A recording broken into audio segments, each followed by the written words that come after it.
The Harrisville Farmhouse Haunting. It began like any family's dream. A move to the countryside, a fresh start, a new chapter. In the winter of 1970, Roger and Carolyn Perron packed up their 5 daughters and drove toward a quiet corner of Rhode Island. There, hidden among trees and open fields, stood a centuries-old farmhouse, a beautiful, weathered relic of the 1700s, built long before any of them were born. It looked peaceful, safe, but behind those walls, something waited, something that had been waiting for centuries. When the Perrons first stepped through the door, the air felt heavy. Not cold, just dense, thick, as if the house itself were holding its breath. Their dog, Sadie, refused to enter. She stood at the threshold, tail low, whining softly. Carolyn called her, coaxed her, but the animal backed away, ears pinned flat. That was the first warning. Inside, the family began to settle. The farmhouse was enormous, filled with creaking floors, narrow hallways, and a faint smell of aged wood. It had history, they thought, charm. Roger joked that they'd bought a slice of colonial America. But the house wasn't history, it was memory, and memory in this place was alive. Whispers in the dark.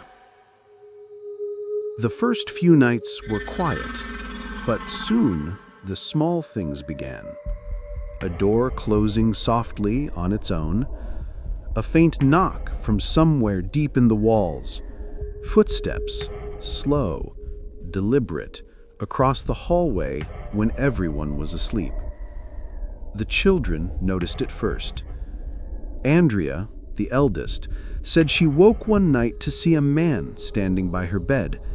He wore old clothes, tattered and gray. His face was thin, his eyes hollow. She blinked, and he was gone. At breakfast, she told her mother. Carolyn smiled weakly, trying not to frighten the others. It's an old house. Wood moves, air flows. But that same morning, Carolyn found every clock in the house had stopped at the exact same time, 3:07 a.m.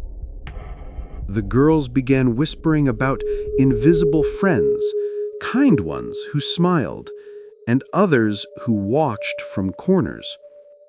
April, the youngest, said she played with a little boy named Manny, who didn't like the dark. At first, the Perrons thought it was imagination, until things began to move. The shadows grow bolder. One evening, Carolyn swept the kitchen floor, left the room for a moment, and returned to find a small pile of dirt perfectly centered in the middle of the floor. She cleaned it, walked away again, and the pile reappeared. It was the first time she felt it. The presence, heavy, unblinking, as if someone stood just behind her, watching. Then came the smell. Rotting flesh, sharp and nauseating, drifting through rooms for minutes at a time before vanishing. Days turned into weeks. The house began to breathe around them. Doors slammed shut without reason. The family dog was found dead in the yard one morning. No blood, no wounds, just lifeless. The Perrons buried her quietly. They never spoke of it again. But the nights became worse. Carolyn began to wake with bruises on her body, large, dark marks that appeared overnight. She brushed them off at first, blaming housework, but the bruises multiplied, growing deeper, spreading across her arms, her legs, her back. She stopped sleeping well. She stopped feeling safe. The past revealed. Determined to understand what was happening, Carolyn began digging into the house's history. What she found made her blood run cold. The land had belonged to the same family for generations, the Arnolds. Over the years, records told of suicides, drownings, mysterious deaths, even whispers of murder. Among the names, one stood out: Bathsheba Sherman. Local legends said Bathsheba was a cruel woman accused of practicing witchcraft and of sacrificing her infant to the devil. She was said to have cursed the land before taking her own life, hanging herself behind the barn. Whether true or not, her name became a dark thread woven into the house's history. And as Carolyn read those stories, strange things began happening more often. Objects vanished and reappeared in impossible places. The family's photographs slid off the walls. Lights flickered, though the power never failed.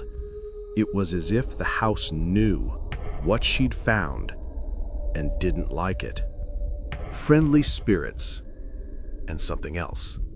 The girls spoke of nice ghosts who seemed to look after them.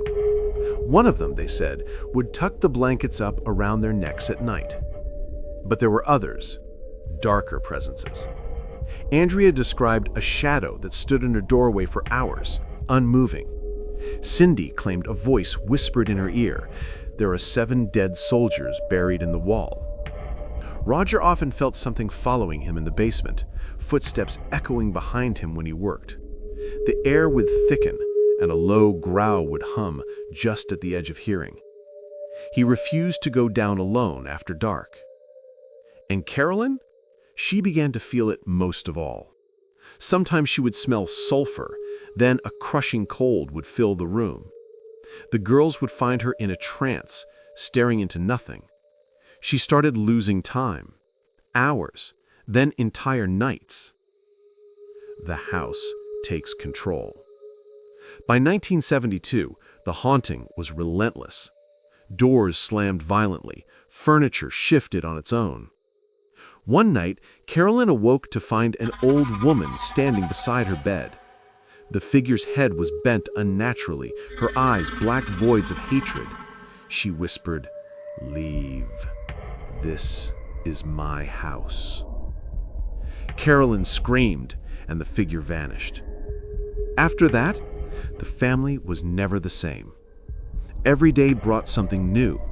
Pictures falling, footsteps circling, beds shaking, the smell of burning flesh in the walls.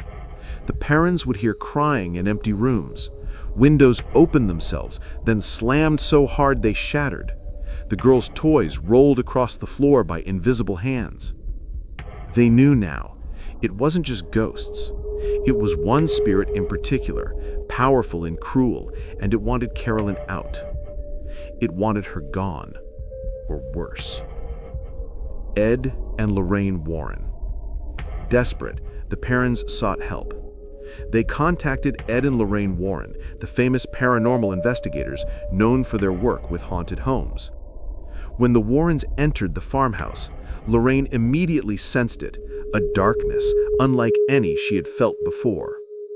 She described the energy as consuming. It wasn't just haunting the family, it was feeding on them. The Warrens determined that Bathsheba's spirit, or something claiming to be her, was tormenting Carolyn. It viewed her as a threat, a rival mother, an intruder. They decided to conduct a seance in hopes of releasing the trapped souls within the house. But that night, something went horribly wrong. The seance. The family gathered in the living room. Lorraine led the ritual, calling on light and prayer. At first, the air was calm. Then, the temperature dropped. Carolyn began to shiver violently, her head tilted back. Her voice deepened. It wasn't her own anymore. She spoke in a guttural tone, spitting words no one could understand. Roger grabbed her hand, shouting her name, but she didn't respond. The chair beneath her started to shake, and then it lifted.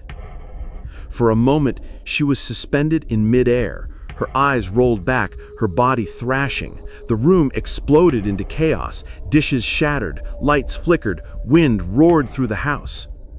When the chair crashed to the floor, Carolyn lay still. Then, slowly, she turned her head toward her family and smiled. Not her smile, something else's. Roger rushed forward, dragged her from the circle, shouting for the Warrens to leave. Whatever was in the house had grown stronger, and it had nearly taken his wife. The séance was never finished. Years of fear. The family stayed, unable to sell, trapped financially and emotionally. For nearly 10 years, the Perrons lived side by side with the spirits. They learned to survive them. Some days were quiet, almost peaceful. Others were full of chaos. They tried to ignore the whispers, to live normal lives. But the house never forgot them. Andrea, now a teenager, wrote journals detailing the strange occurrences. She described nights when all 5 girls would sleep in the same room for safety, when they'd wake to find the bed shaking or a shadow gliding across the ceiling. Once the door slammed so hard that the hinges tore free from the frame. They tried prayer, they tried reason, but nothing worked. The presence in the house had claimed them, and it would not let go. The departure. By 1980, Carolyn was breaking. Her health was failing. The girls had grown accustomed to the impossible. But Roger couldn't stand it anymore. They sold what they could, packed their belongings, and left the farmhouse behind. As they drove away, none of them spoke. Andrea looked back through the rear window and swore she saw a figure standing in the upstairs window, watching them go. They never returned. But the haunting never truly left them. Even years later, the parents reported strange dreams, whispers in their homes, the sense of being followed. The house had marked them, and memories of it haunted their minds long after the doors had closed behind them. The legend lives on. Decades later, Hollywood would bring their story to life in The Conjuring, terrifying millions. But according to the Perron daughters, what happened in that farmhouse was far worse than anything the movie showed. They said the film captured maybe 5% of the truth. The rest was too dark, too real, too personal. Today, the Harrisville farmhouse still stands. Some call it the Conjuring House. New owners have reported flickering lights, footsteps in the halls, and objects moving on their own. Paranormal investigators claim the energy there is alive, not residual, but intelligent. Visitors speak of being touched, whispered to, even scratched by unseen hands.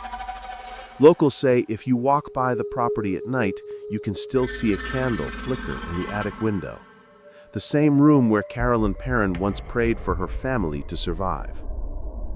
What remains? The Perron family's story isn't just about ghosts. It's about the human spirit under siege. It's about fear that seeps into your bones and never fully leaves. For 10 long years, they tried to make that house a home. Instead, it became a lesson that the past doesn't stay buried, and some places remember every sorrow ever spilled upon them. Roger once said, "It wasn't about seeing ghosts. It was about feeling hunted, day after day."